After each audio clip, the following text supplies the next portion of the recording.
Welcome to Adulting. It's your host, Cardo. Now, let's establish this. As adults, you spend two-thirds of your time with things you can't control at the moment. The first third, one of the most important thirds, you spend your time sleeping. Can't do nothing with that. That's the law of nature. Another one third, you spend working. You get money to pay bills, to get food, get shelter, get clothing. You cannot do nothing about that also. That final third, that final 8 hours, you spend doing things you like doing, or supposedly, either preparing for work, chilling with friends, going on dates, watching movies, TV, whatever. That 8 hours is precious. It's precious. So whenever you spend that 8 hours, I believe you should spend it on quality, on forgettable moments. Because at the end of life, only thing that's really left are memories. And you reflecting. So when I say spend that 8 hours on things you love, I mean quality things. You have chef at one time, maybe go and try a fancy restaurant, watch a good quality TV show or movie, because you don't have time to have nonsense in your circle, in your 8 hours. Now, I was currently watching a show called Sandman. Sandman on Netflix. It's a nice show. Now, I'm going to tell you now, right now, if Sandman is worth your time. At a minute and 55 seconds, I'm going to tell you if Sandman is worth your time. And the answer is no. Oh, you can leave now. That's basically end. The next part is me explaining why it ain't worth your time. And me explaining it means it will be spoilers. So you should probably click off. So if you're clicking off, thank you. But if you're still here, relax. Now, Sandman is the tale of a god that is in charge of dreams. So I'm going to go into spoilers of the show, so buckle up. Now, before the episode, we are told about Sandman and his role when it comes to this reality. So when I first saw Sandman in action, he was chasing down a nightmare of his creation, Corinthian. So his nightmare decided, yo, you know what? I'm tired of just going to people's dreams and things. I want to go in the waking world and see what I like to be.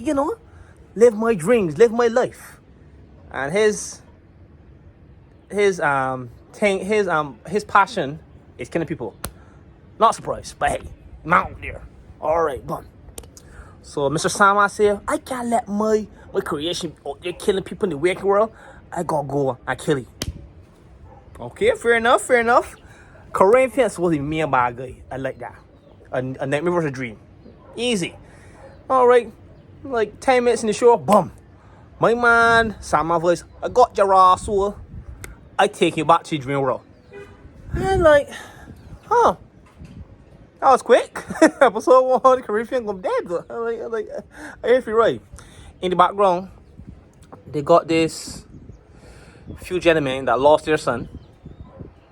And he tell himself, if he summoned the angel of death, he could blackmail it into bringing his son back to life. I'm like, alright, cool. So he witchcraft, he magic, bum. He summoned the angel. But it wasn't the angel he expected. He has summoned the Sandman, the king of dreams. Now, the Sandman is on his way to kill Corinthian. And right before he killed Corinthian, boom.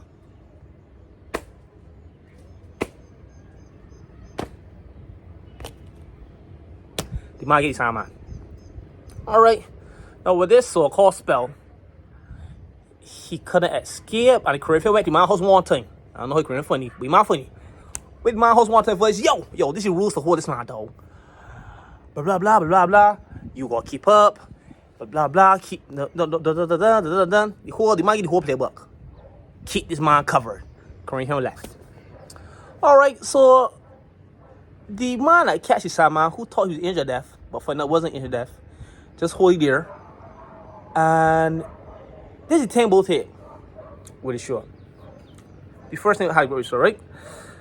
Sandman is so-called angel, a god, or whatever he is in the show.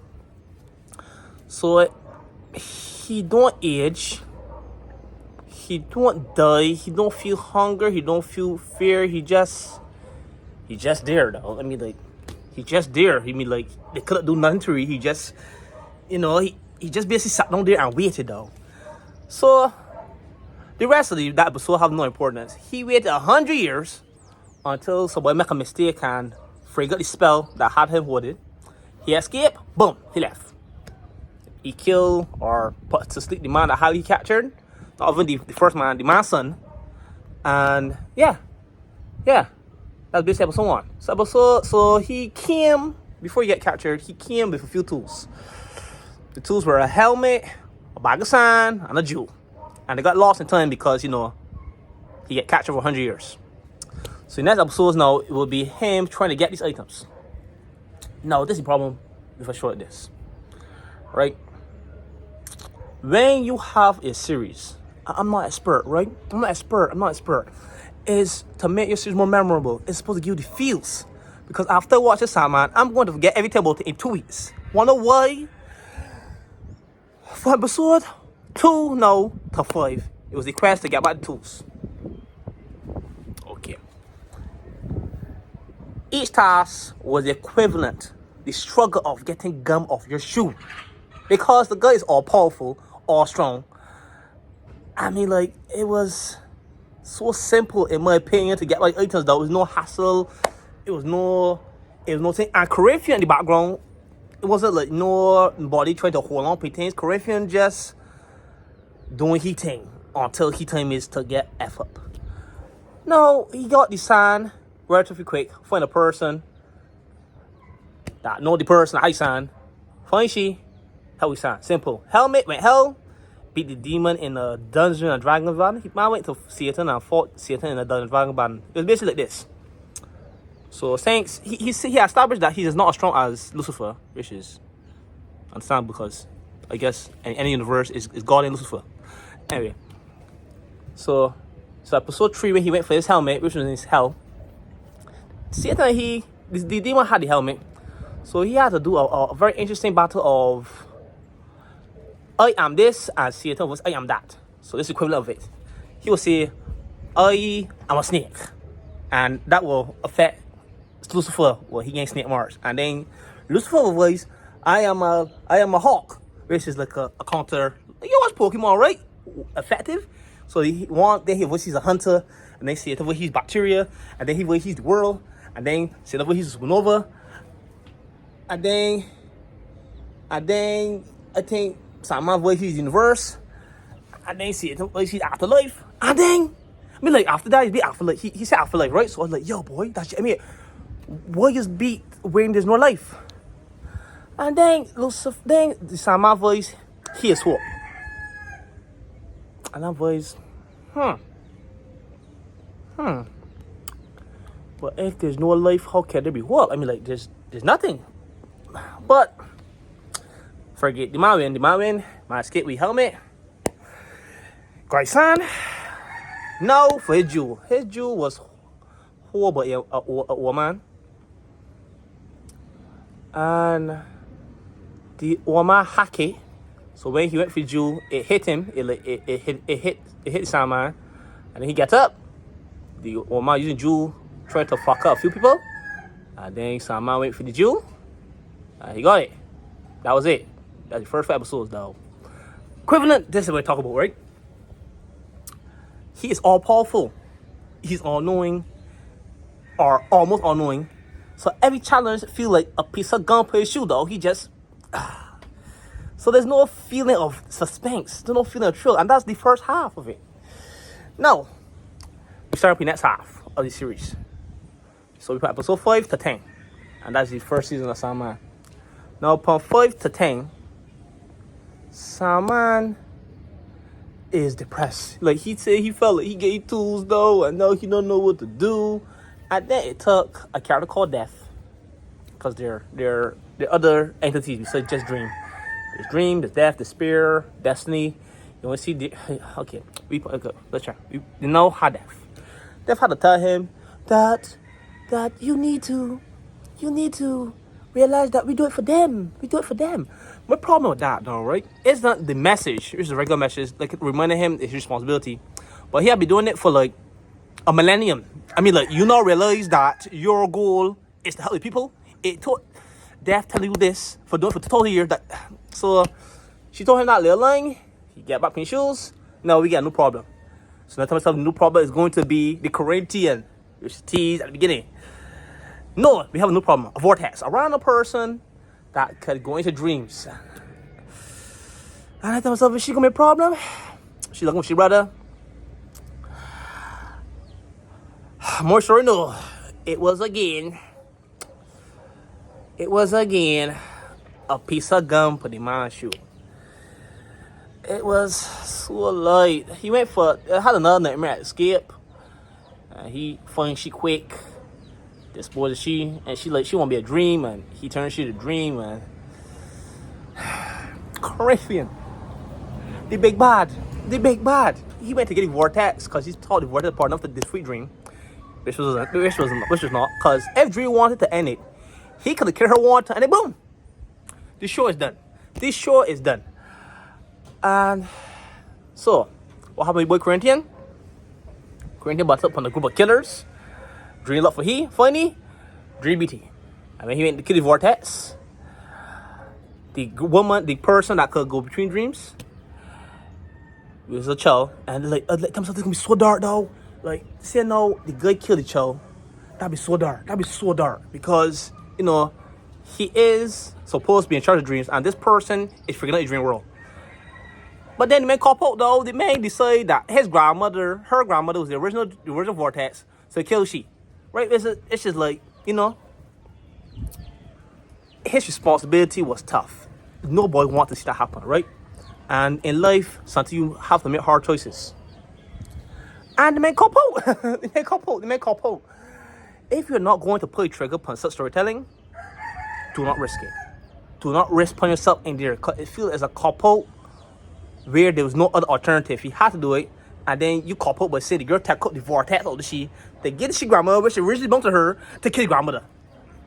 What are you telling me here, dog? So now the teaches the two that it was all this vortex. It was planned by, oh yeah, Corinthian get killed. Like, simple though, like a whip.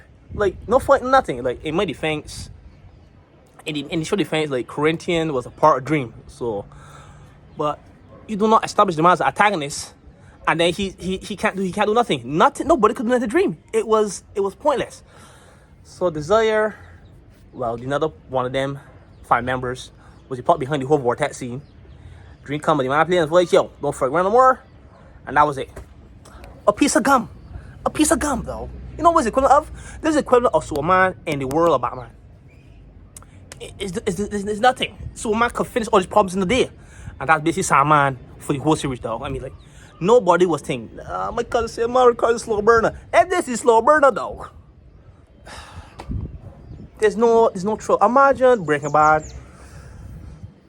Everybody, Waterway was a regular person, and you felt like they men are mafia men. And they could kill you at any time. Watching Narcos with Pablo Escobar. Am I willing to kill police? That there's a threat. And you could feel the tension when they punch screen. When Dream punch screen on this sort of Sandman, nothing. You could drop sleep.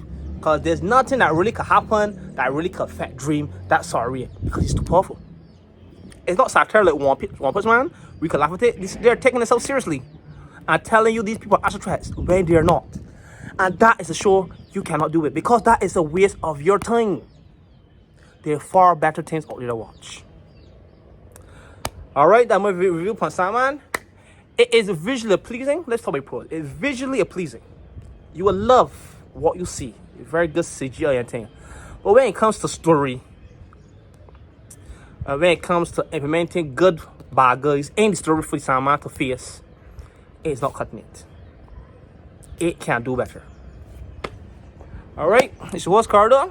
I guess Sandman 6 out of 10. Visually pleasing, still got potential, but It's a yawn. Sandman had no struggle on that show. He was, woo, everybody was a piece of gum in the man's shoe. All right, it's yours, Cardo. Hope you enjoy. Have you watched Sandman? You like it? I'm talking nonsense. Like, share, subscribe. If you agree, disagree. Cardo. Later.